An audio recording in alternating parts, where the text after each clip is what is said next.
రుణం తీర్చి భారం దించి రైతు సంక్షేమమే కాంగ్రెస్ లక్ష్యం. రైతు శ్రేయస్సే కాంగ్రెస్ విధానం. సాగురంగ విస్తరణ కాంగ్రెస్ ఆచరణ. సాగునీటి ప్రాజెక్టుల నిర్మాణంతో అంకురార్పణ. భారీ నీటిపారుదల ప్రాజెక్టులతో సాగుకు భరోసా. కొత్త వంగడాల సృష్టితో ఆహార భద్రత. ఆనాడు దేశమంతా రుణం తీర్చిన ఘనత కాంగ్రెస్దే. 10 ఏళ్ల తర్వాత మళ్లీ రుణం తీర్చింది కాంగ్రెసే. రుణమాఫీ మీద మాట తప్పిన బీఆర్ఎస్. 10 ఏళ్లుగా రుణం తీర్చక మోసం చేసింది కేసీఆర్. 10 నెలల్లో రుణ విముక్తి చేసి మాట నిలబెట్టుకుంది కాంగ్రెస్ పార్టీ. కారు పార్టీ కల్లబుల్లి మాటలకు చెల్లుచీటి. రైతు రుణం తీరదని ఎద్దేవా చేసింది కారు పార్టీ. సాధ్యం కాదన్న వారి కళ్ళు తెరిపించి రుణమాఫీ చేసింది హస్తం పార్టీయే. చిత్తశుద్ధి అంటే ఇలా ఉంటుంది. ఎగ్గొట్టిన వారికి కంటికింపుగా మారింది. రైతు రుణం తీరడంతో దిక్కుతోచక బీఆర్ఎస్ గాయి చేస్తుంది. అంకెల గారడి ముందు పెట్టి లెక్కల తొండి మొదలుపెట్టింది. రుణమాఫీ సంబరాలను చూసి కుళ్ళుకుంటుంది. రైతు రుణం తీరడాన్ని చూసి సహించలేకపోతుంది. చరిత్రహీనులుగా మిగిలిపోతామని బీఆర్ఎస్కు భయం పట్టుకుంది. తెలంగాణ వ్యాప్తంగా రైతులు సంబరాలు చేసుకుంటున్నారు. సంతోషం వ్యక్తం చేస్తున్నారు. తీరిన రుణంతో ఆనందపడుతున్నారు. 10 ఏళ్ల కల నెరవేరి నెత్తిమీద బరువు దిగిపోయింది. 2014 ఎన్నికల్లో ₹1,00,000 రుణమాఫీ చేస్తామని చెప్పి బీఆర్ఎస్ ప్రభుత్వం రైతులను నిలువునా మోసం చేసింది. 2018 ముందస్తు ఎన్నికల్లో ఎలాగైనా రైతుల నుంచి తీవ్ర వ్యతిరేకత ఎదురవుతోందని గ్రహించి ఉన్నపలంగా రైతు బంధు ప్రకటించింది. 1,00,000 రుణమాఫీ చేస్తామని రెండోసారి ప్రకటించడంతో మరోసారి బీఆర్ఎస్ను రైతులు నమ్మారు. మరో 5 ఏళ్లు గడిచినా కేసీఆర్ రుణమాఫీ చేస్తామని ప్రజలను మరోసారి మభ్యపెట్టారు. రైతుల నుంచి తీవ్ర ఒత్తిడి రావడంతో 4 దఫాలుగా రుణమాఫీ అంటూ మరోసారి రైతుల చెవుల్లో గులాబీ పూలు పెట్టారు. అప్పుడే రైతులు నిర్ణయం తీసుకున్నారు. బీఆర్ఎస్కు బుద్ధి చెబితే తప్ప రైతుల ప్రయోజనాలు నెరవేరవని గట్టిగా అనుకున్నారు. ఇదే సమయంలో తాము అధికారంలోకి వస్తే రైతుల నెత్తిన వేలాడుతున్న 2 లక్షల రుణమాఫీ బరువు ఏకకాలంలో తీర్చేస్తామని ముఖ్యమంత్రి రేవంత్ రెడ్డి రైతులకు మాట ఇచ్చారు.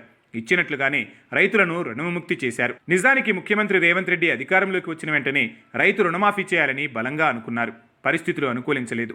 అదే సమయంలో రైతులకు రైతు భరోసా వేయాల్సి వచ్చింది. దాంతో కొంత ఆలస్యమైంది. ఇంతలో ఇతర 6 గ్యారంటీల అమలుకు కూడా శ్రీకారం చుట్టాల్సి వచ్చింది. వాటిలో కొన్నింటిని పూర్తి చేశారు. ముఖ్యంగా మహిళలకు వాగ్దానం చేసినట్లుగా ఉచిత బస్సు ప్రయాణ సౌకర్యం కల్పించారు. 90 రోజుల్లో రైతు రుణమాఫీ పూర్తి చేస్తామని రైతులకు ముఖ్యమంత్రి రేవంత్ రెడ్డి ప్రకటించారు. అయితే ఇంతలో పార్లమెంట్ ఎన్నికలు వచ్చాయి. ఆ సమయంలో కూడా బీఆర్ఎస్ రాజకీయం చేయాలని చూసింది. రాష్ట్ర ప్రభుత్వం రుణమాఫీ చేయదంటూ దుష్ప్రచారం మొదలుపెట్టింది. బీఆర్ఎస్ మాటలు నమ్మొద్దు, నేను మాట ఇచ్చానంటే ఎట్టి పరిస్థితుల్లోనూ రుణమాఫీ చేసి తీరుతానని ముఖ్యమంత్రి రేవంత్ రెడ్డి చేసిన విజ్ఞప్తిని ప్రజలు విశ్వసించారు. కాకపోతే రుణమాఫీ చేయలేరన్న నమ్మకంతో బీఆర్ఎస్ పార్టీ అవాకులు చవాకులు పేలుతూ వచ్చింది. ఆఖరుకు కేసీఆర్ కూడా రుణమాఫీ మీద మాట్లాడకూడని మాటలు మాట్లాడేశారు. దాంతో 10 ఏళ్లుగా రుణమాఫీ చేస్తామని మభ్యపెట్టిన కేసీఆర్ మాటలను పార్లమెంట్ ఎన్నికల్లో ఎవరూ నమ్మలేదు.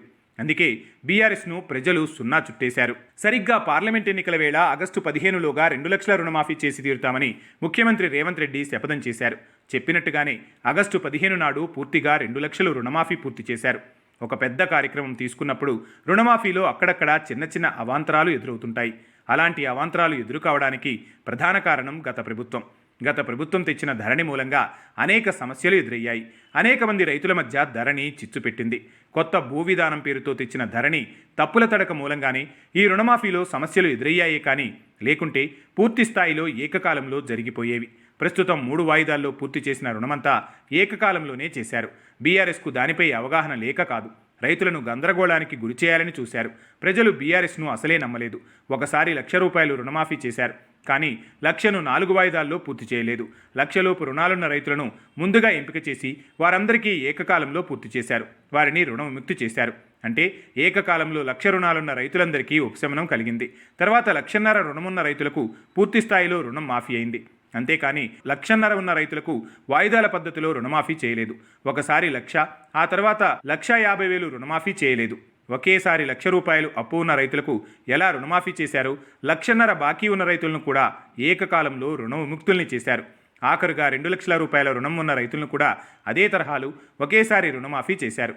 ఇక్కడ కూడా ఎలాంటి వాయిదాలకు తావు లేకుండా పూర్తి చేశారు. సుమారు 31,000 కోట్ల రూపాయల రుణమాఫీ కోసం కేటాయించారు.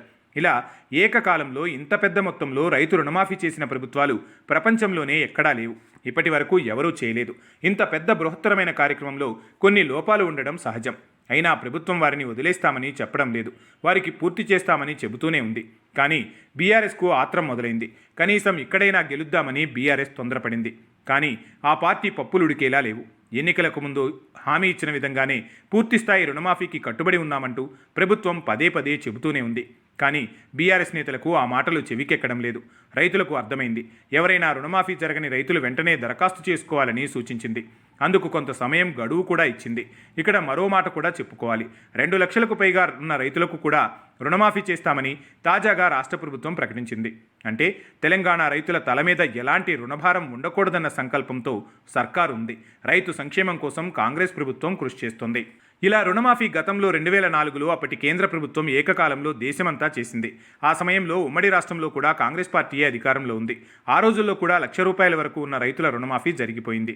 ఆ తర్వాత 2014లో కేంద్రంలో బీజేపీ అధికారంలోకి వచ్చినా రైతుల సంక్షేమం ఏనాడూ పట్టలేదు. రైతుల రుణమాఫీ గురించి 3 ఎన్నికల్లోనూ పట్టించుకోలేదు. అసలు బీజేపీకి రైతు రక్షణ మీద దృష్టి లేదు. రైతు సంరక్షణ మీద చిత్తశుద్ధి లేదు. 10 ఏళ్ల పాటు తెలంగాణలో పాలన చేసిన బీఆర్ఎస్ ఇచ్చిన ఏ ఒక్క హామీని పూర్తి చేయలేదు. పెండింగ్ సాగునీటి ప్రాజెక్టులను పక్కన పడేసింది. తన మార్కు పాలన కోసం తప్పించిన కేసీఆర్ ఎత్తిపోతలను ముందేసుకున్నారు. కాళేశ్వరం లాంటి ప్రాజెక్టుల కోసం లక్షల కోట్లు నీళ్లలో పోశారు. 2014లో అధికారంలోకి రాగానే 1,00,000 ఉద్యోగాలు ఇస్తామన్నారు. ఉద్యమ కాలంలో ఇంటికో ఉద్యోగం కూడా ఇస్తామని కేసీఆర్ మాయమాటలు చెప్పారు. ఇందిరమ్మ ఇండ్లను అగ్గిపెట్టెలతో పోల్చి 2 పడక గదుల ఇండ్లు ఇస్తామని ఒక్క ఇల్లు కూడా కట్టకుండా ప్రజలను నిండా ముంచారు. ఆఖరుకు ₹1,00,000 రుణమాఫీ చేస్తామని చెప్పి చేతులెత్తేశారు. రేవంత్ రెడ్డి సర్కార్ ఎట్టి పరిస్థితుల్లోనూ 2 లక్షల రుణమాఫీ సాధ్యం కాదంటూ సన్నాయి నొక్కులు నొక్కారు. హరీష్ రావు ఏకంగా సవాల్ కూడా చేశారు. ఇప్పుడు రుణమాఫీ పూర్తయినందున రాజీనామా చేయమని కాంగ్రెస్ పార్టీ డిమాండ్ చేస్తుండటంతో తప్పించుకుని తన మాటలను వక్రీకరిస్తున్నారంటూ కొత్త పల్లవి అందుకున్నారు. తప్పించుకునేందుకు దారులు వెతుక్కుంటున్నారు.